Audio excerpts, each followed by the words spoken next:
Folks, welcome back to the cut. It is the final segment of the show. We got my man Big Al over there hanging, Angelo Lawford, Fred Fowler, and we are going to bring it on home to you. We started the show off today talking about the Texans in the road to 9-7.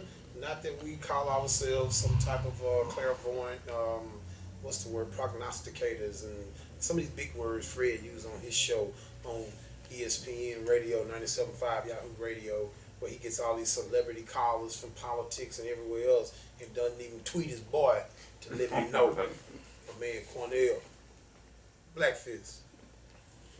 I always wanted to do that on TV. Hopefully I don't get the same thing Arsenio got when he brought Farrakhan on. Oh, that's right. This station's black owned. I'm good. All right, man. Look, we talked about the Texans in the road to 9-7.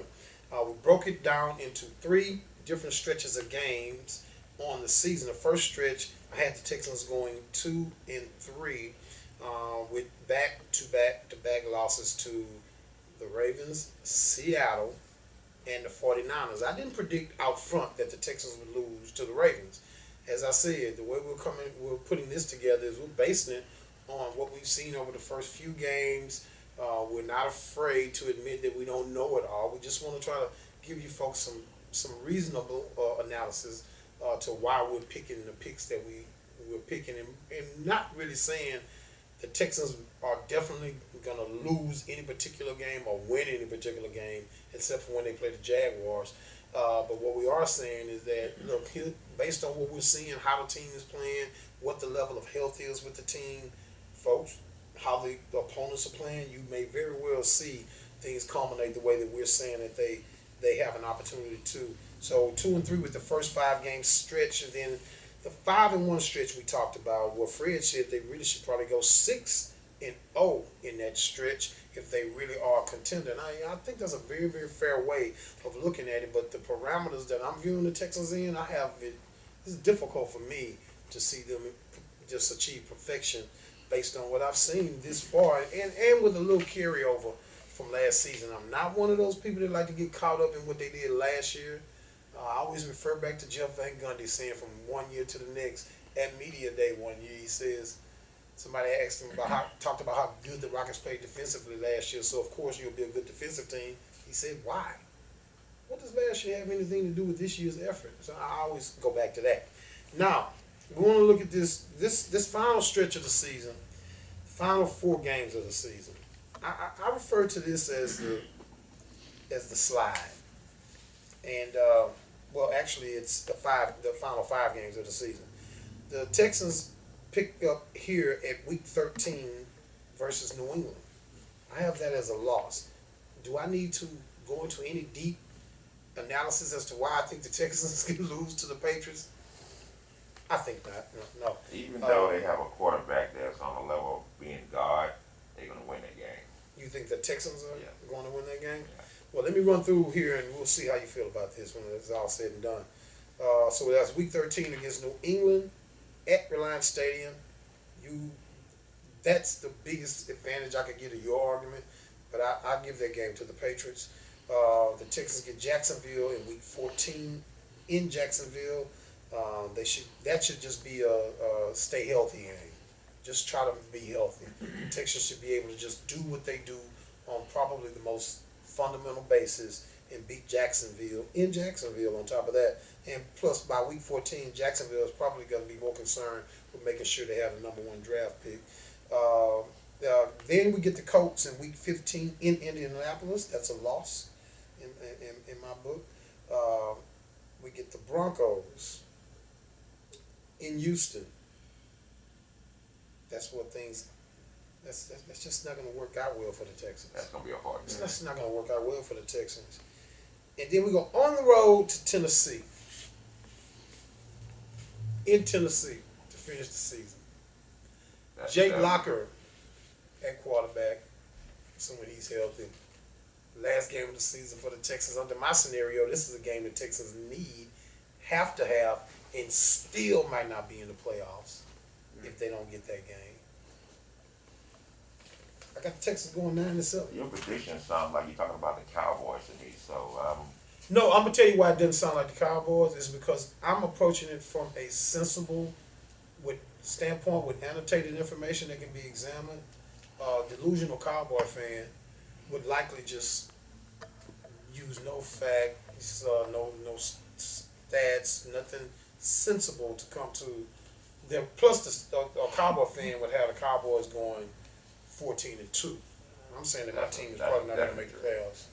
You know, so nah, I'm not a Cowboy fan. Hey, Richard Walker, you know anything about being a Cowboy fan?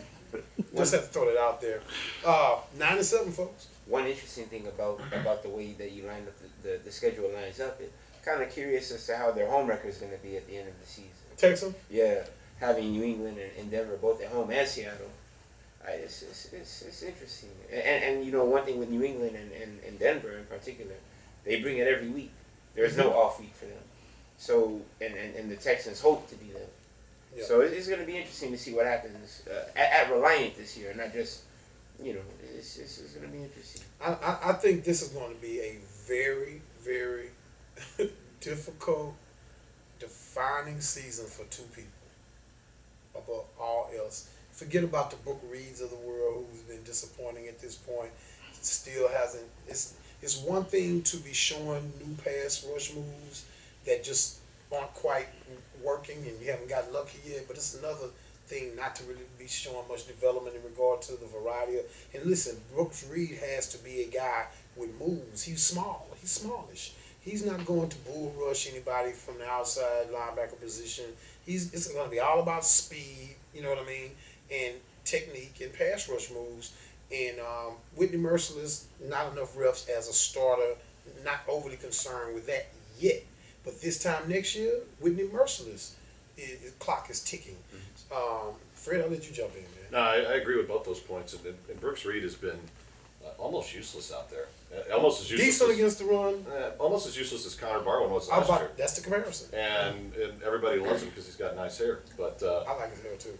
It's cool hair. But the one problem with this exercise and obviously, yeah, you're gonna. I think you lose to the Patriots. But what if Peyton snaps his neck between now and then? Suddenly, that game goes from being a probable loss to a game you're not going to lose to Brock Osweiler. And what if that Titans game comes down to being for the division, which could very well happen? Titans are not that awful. I mean, they're not nearly what folks build them to be. You know, the two guys that I was seeing, we got to close out here, folks.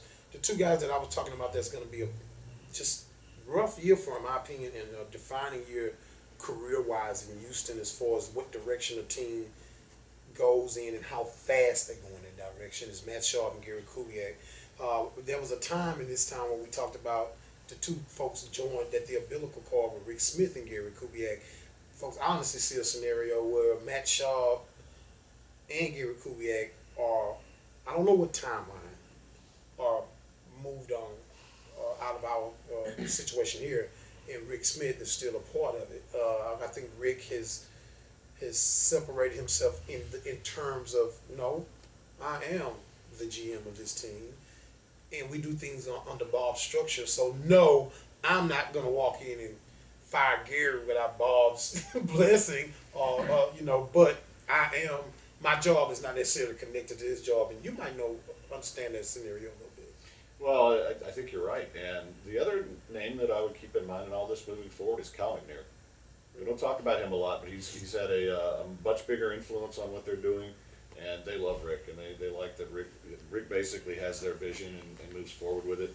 And I think we're stuck with this duo, Kubiak and Schaub, for at least through next season. That's why I said I don't want to give people the wrong impression, because they got to understand what cap numbers are and what type of a hit versus the cap. Moving on from Matt Sharp and anything other than a trade would mean, you're not going to cut him. Yeah. Not until after next season, right, where it would actually make sense. And I think that's I think that's the timeline we're looking at. I think that's their window. Yep. And it better happen in these next 2 years, because if the Matt Schaub experiment winds up ultimately being a failure, then Gary Kubiak is ultimately a failure. And keep in mind, the timeline with Kubiak has a lot to do with the fact that, remember, folks, he got the extension, but he turned down the 4th year. So, if anyone is thinking in terms of, well, you got this many years, that many years, well, remember, he turned down that 4th season. So, next year would be the 3rd year, right, of the extension he took. First contracts don't matter, though. You right, they don't matter. They'll teach you that. They'll teach you that in Jacksonville this year. Who cares? All right, hey guys, appreciate it. Appreciate you, man. Go out there and break somebody's arm. Yes, sir. All right, let's hope JJY breaks somebody's arm in the next couple of weeks, figuratively speaking. We'll be talking to you folks next week. I'm Craig Sheldon signing off. This is The Cut. Ask yourself, can you make the cut?